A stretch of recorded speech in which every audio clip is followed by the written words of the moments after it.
something, it wants to go down a gradient of our concentration. We call it concentration gradient, and that's what we call diffusion. It's going to diffuse from an area of high concentration, and it's going to spread out to an area of low concentration. Okay? It's kind of like a college mixer as opposed to a junior high dance. Okay, junior high dance, you're going to have all the guys over on one side and all the girls on the other side, right? Maybe every now and then a little wave. Hey, hi. Right? Maybe send an emissary over to the other side to send a message or something. Check the box, yes or no. But everyone's going to have a high concentration on one side versus the other. Now, college mixer, on the other hand, right, is maybe a little less anxiety, maybe a little bit less anxiety. And people aren't going to want to just hang out with just their group, right? They might want to diffuse a little bit and mingle. They're single and ready to mingle, right? And so they want to, if a bunch of people come in the door all together, right? They're going to diffuse across that area to kind of have a better balance across the party. Make sense? So if my analogies get wacky or they don't make sense, please let me know, because I only use them as a way to try to have things make sense. So if for whatever reason they don't, then let me know, we'll fix that.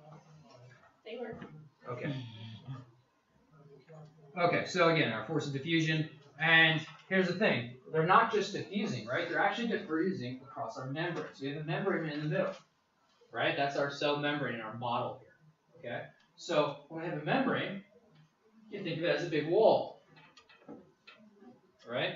Now, walls keep things in and out, right? And we're going to find out how that's a really, really good thing, and to keep it sort of, in this case, our natural ecosystem good, right? We need to keep things separated. We need boundaries, and we need these borders to separate certain sections. That keeps us balanced and able to respond to events that we need to in our environments. However, like most walls and borders and fences or anything that you might imagine, right? They're not foolproof. They're permeable, which means there's little spots like mesh. Little spots where you can wiggle through, like a chain link fence, right? So the chain link fence won't let everything through, will it?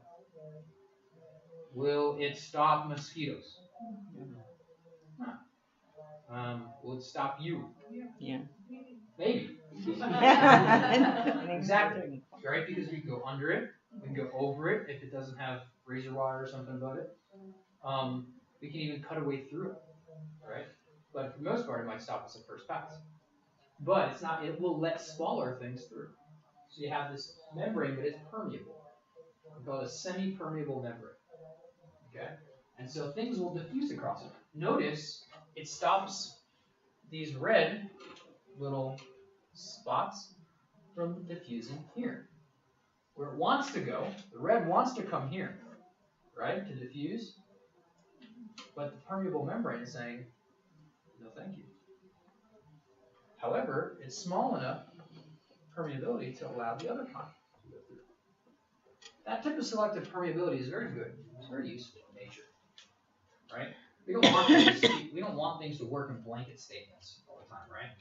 It's nice to be able to pick and choose what we want, right? Have a selective permeability.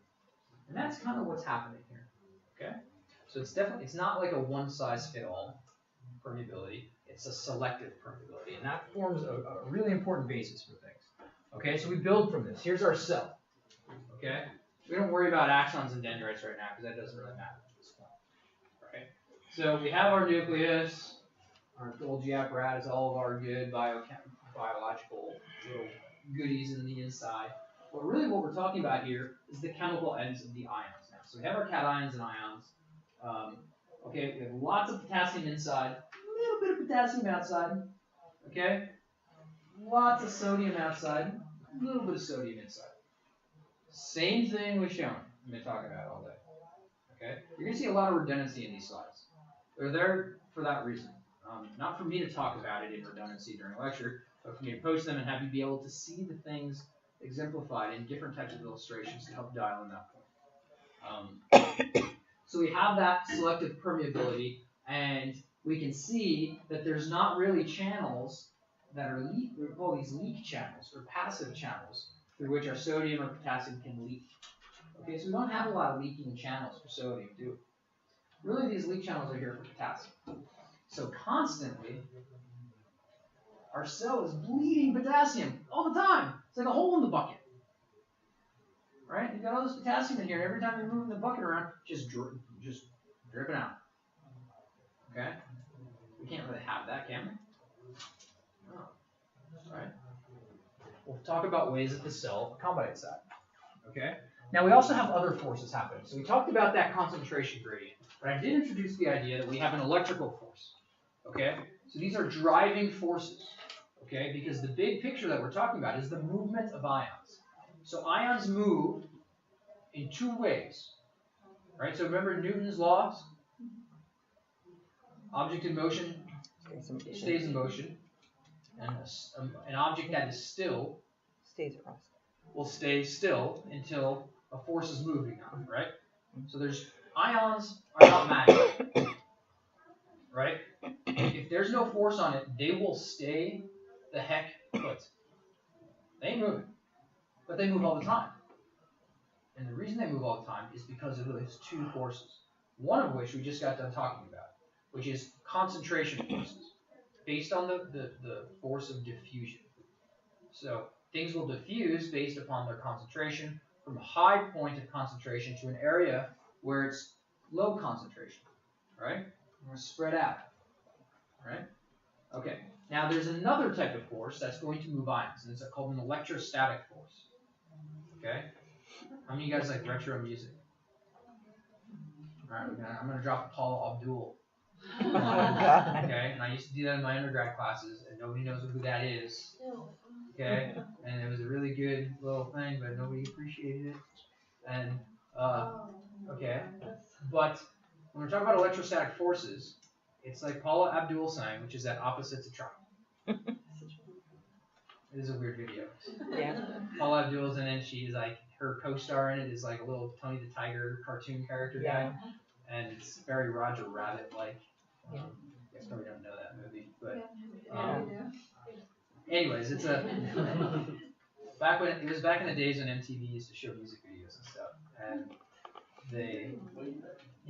long time ago. And there's a music video, and she sang the song "Opposites Attract," 2 steps forward, 1 step back, opposites attract.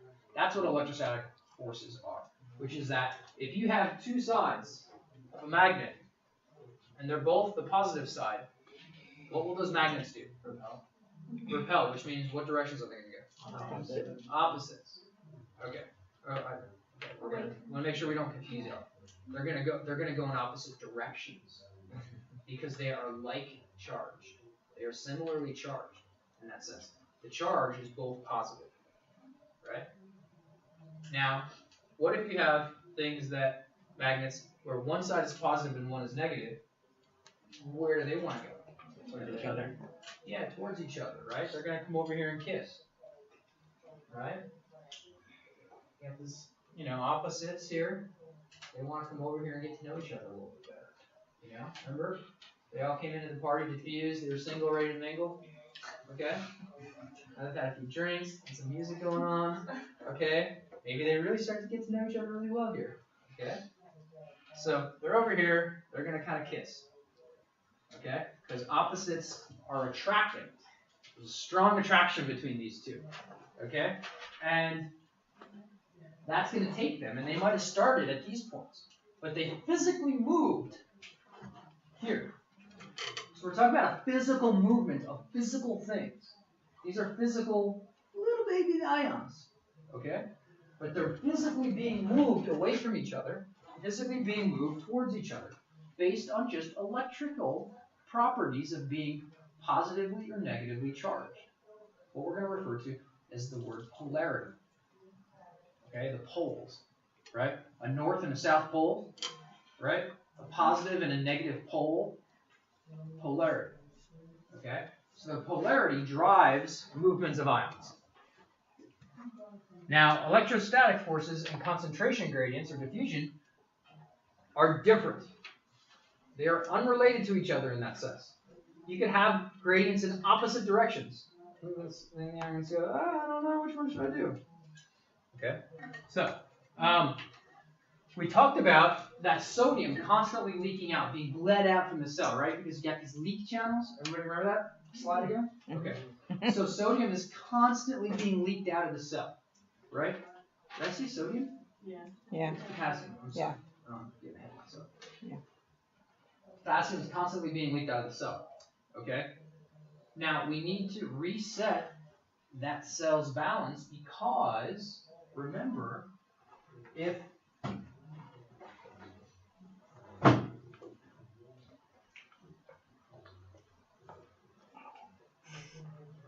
this is our resting membrane potential, RMP, negative 65,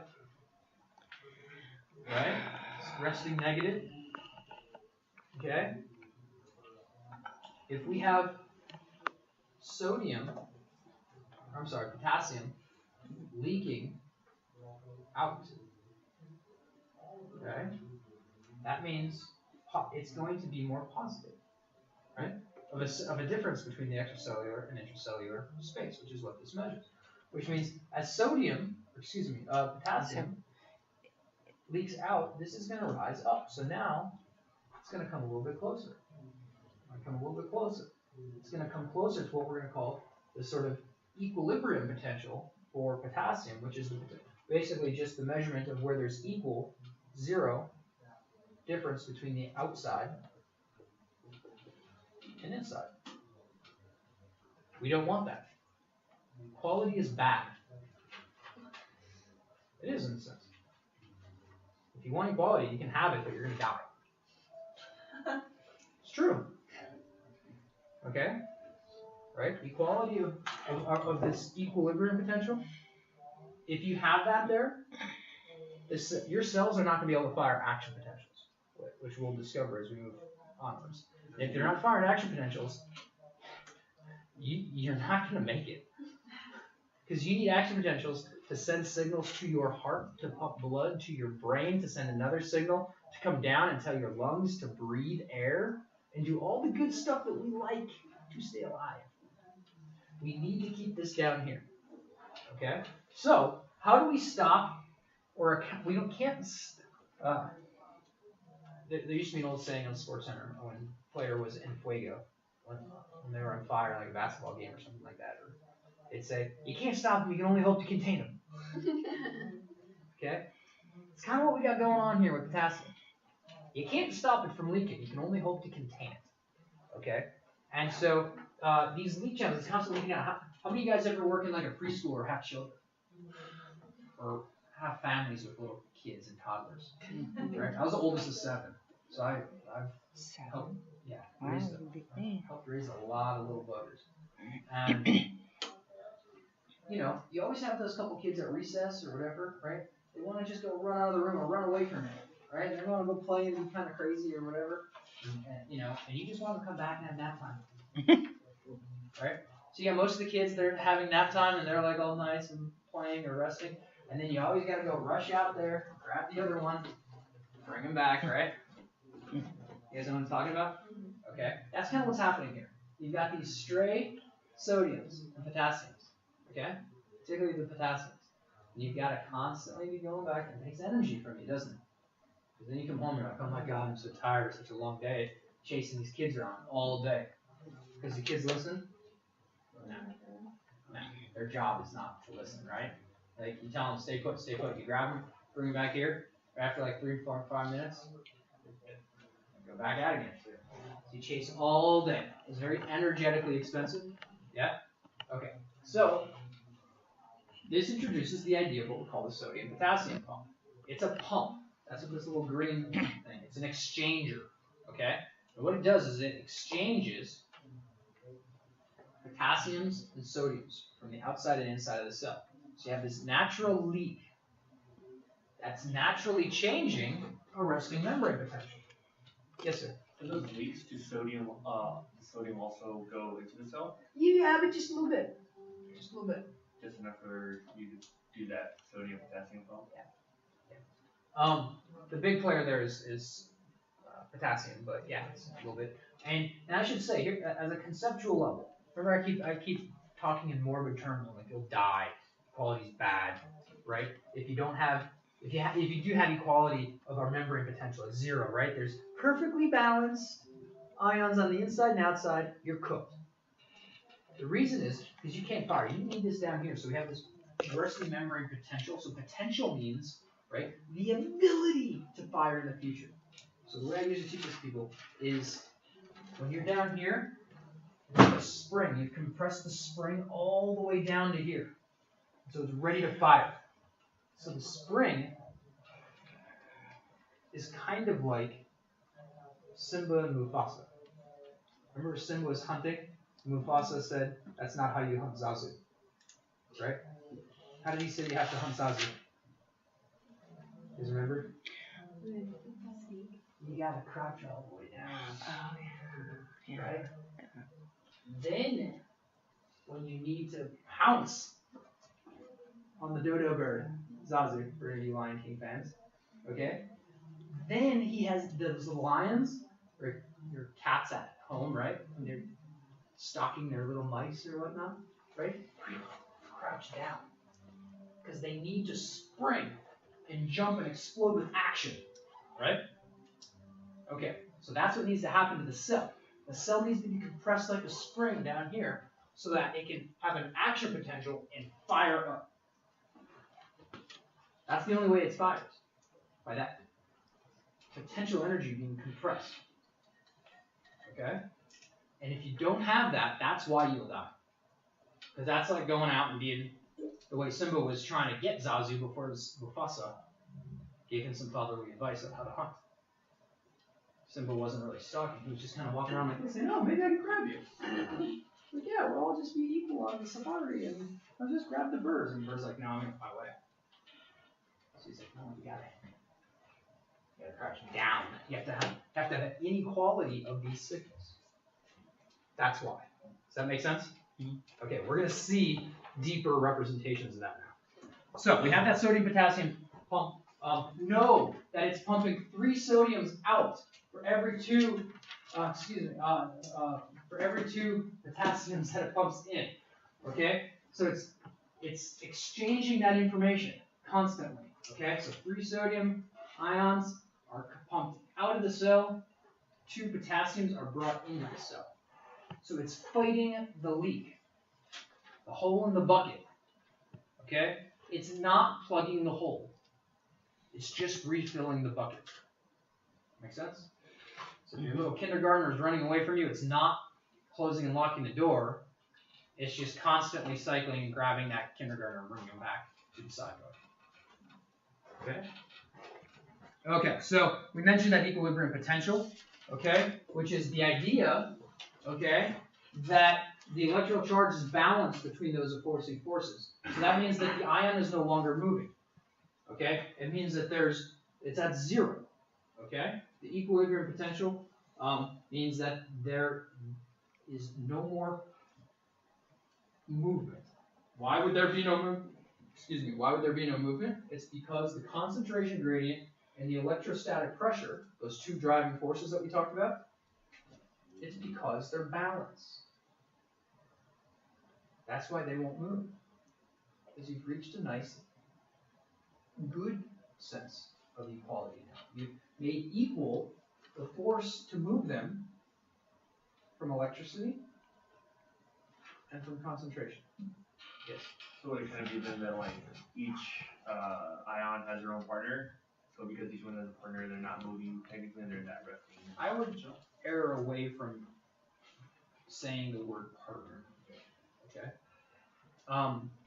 And so that is basically giving us a resting membrane potential. So we have RMP, our resting membrane potential. This is reached, right? The cell's potential is going to be reached and be held at whatever point that those forces are equal. Okay? Not that the ions are equal. But now we talk about equality being good. Okay? But it's not equality of ions, it's equality of forces. You guys being able to pick up the differences there? These are somewhat complicated topics and points, but they're very important. Okay? So our equilibrium potential is that. So in this case, it would be negative 60 millivolts when you measure that. Okay? Now we talked about these action potentials that happens here, okay? So you're going to have this time that a cell fires. We're going to look into this with detail as we get into more specifics. But I want to introduce these ideas. So you have an action potential. They're a very brief, but a very huge, complete change and reversal in our membrane potential. Okay? So let's say that you have, this is your resting membrane potential here at this point, right? Let's say a moment or two later, this membrane potential has a, what does it say there? A large change in membrane potential, right? A brief but large. Okay, so large change from negative 65, let's put it to positive 65. That's pretty big, right? So let's say that's here. You start here. Okay, and it's brief, right? Does it say brief? Okay, so that means, does it stay up here for a long time? No. Okay, so it should come back down to about here or so? Okay, now if we connect those dots, it kind of looks like that, right? This is what we're going to see is an action potential. Okay? This is what Hodgkin and Huxley, those are two people by the way, Hodgkin and Huxley, discovered at Woods Hole Marine Biological Laboratories in the 40s, I believe, or 30s, or they did some of the other work when they returned back to England during the war, and got the Nobel Prize for it, discovering. Okay, this shape. So we're going to look at the details of that. Okay, now that happens, it originates in that spot that we call the axon hillock. Who remembers what the axon hillock is? Just right where the cell body is as it forms the axon. Yeah, it's that kind of nebulous connection between the axon and the somas. Right? It's that area where they connect. Now, it's an area that happens to be densely, richly packed with dense concentrations of sodium channels. Lots of doors that can open or close to sodium. Because we're going to see sodium plays a key role in allowing that action potential to happen. Okay? So if you want to stick with our nightclub bouncer analogy, that's a certain area of the club has a ton of doors all next to each other. That allows a lot of people to come in and out. Okay? Now some things to know. When those action potentials fire, they're going to transmit information. They're going to encode information of what's happening that's going to be passed on to other cells. And it's not just that the action potentials will encode that information, but it's the pattern of action potentials. This is something that we're going to stick to as a principle you'll see recurring over and over in this class. Okay? If your bae or your boo is mad at you, okay, and you're in class, and they're trying to text you to tell you that they're mad at you about something, right? And you are a proper student and turned off your ringer, and it's on vibrate instead. How are you going to know that they're mad at you? If you don't look down on it? Or if it's an emergency, maybe something needs your attention from them, maybe they're not mad. But how are you going to tell?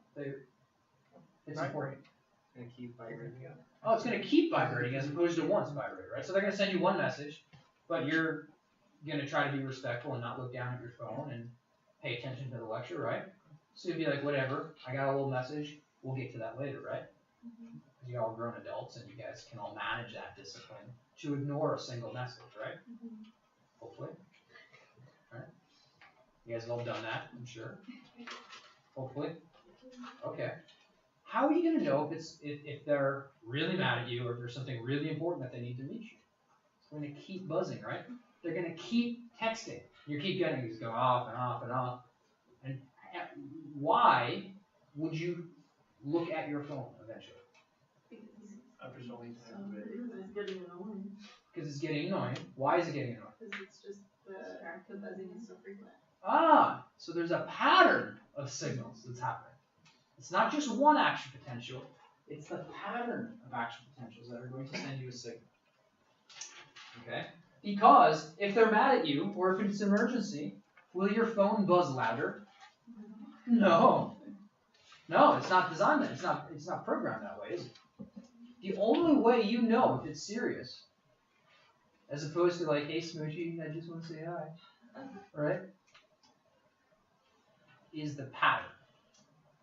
Not the magnitude, but the frequency. Right? It's not going to be a bigger magnitude, bigger, louder sign. Right? It's going to be a more frequent signal. That's a core principle and property we're going to see guiding transmission of information in the nervous system across the whole course for all of our sensory signals. Sound good? Okay. So when we talk about these signals, we can talk about two words that you should know called hyperpolarization and depolarization. Okay? So what do we mean by polarized again?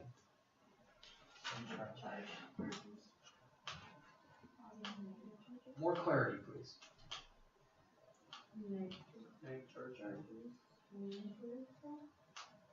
Something is polarized. It just means charge. It's a negative charge? Electric. It just means electrically charged. Difference in terms? Okay, getting there. Difference in charge is voltage. Negative charge is inside versus outside. Yes, if you have, if you know somebody who's really polarized, what are they? How are they? You have a very polarizing view that's unpopular. Yeah. They're extreme. Yeah, they're very different, right? What if someone's not polarized? Think about this in like political spectrums. What's somebody who's not polarizing? Where would you put them on that spectrum? In the middle, right? They're a centrist or moderate, right? Just very sensible and just very right down the middle, right? Not polarizing at all, gets along with everybody, everybody likes, right? Further away from that center that you get, you could characterize people on both sides eventually as being very polarizing, right? Or views can be very polarizing, okay? So we can have hyperpolarization and depolarization, okay? And that's basically going to refer to, again, right? These are 0 millivolts, okay? That is going this way, and this way. Okay, this is time, this way. Okay, so we're graphing our resting membrane potential. Let's say it's negative 65 millivolts. And what would be a point on here that's not polarized, based on our conversation? Zero. Centrist, right? That would be your centrist point, right? Mm-hmm. So, if we're polarized, which means away from 0, okay? Mm-hmm. Now, hyperpolarization means what? What is it? Extreme away from baseline. Okay, so it's this increase in the membrane potential to more negative, so further away from 0. Yeah. Yeah. So you get hyperpolarized. So is this hyperpolarized? Kinda, yeah, right? It's very much this direction. Now depolarized means what? Closer to 0. So if we're hanging out here in time, tell me where I should move my marker to become when something happens that is depolarizing. Depolarizing? Yeah, keep All right, going. now tell me where to go if I want to hyperpolarize. Down. Okay, so now it's further away, right? Okay, so those are terms: hyperpolarized, depolarized. They're confusing sometimes, but I think this is a helpful way to conceptualize it. Because you're going to see that changes in sodium and potassium, influx and efflux, we're going to say are going to hyperpolarize the cell or depolarize the cell. So you will come close to an action potential firing when you depolarize the cell.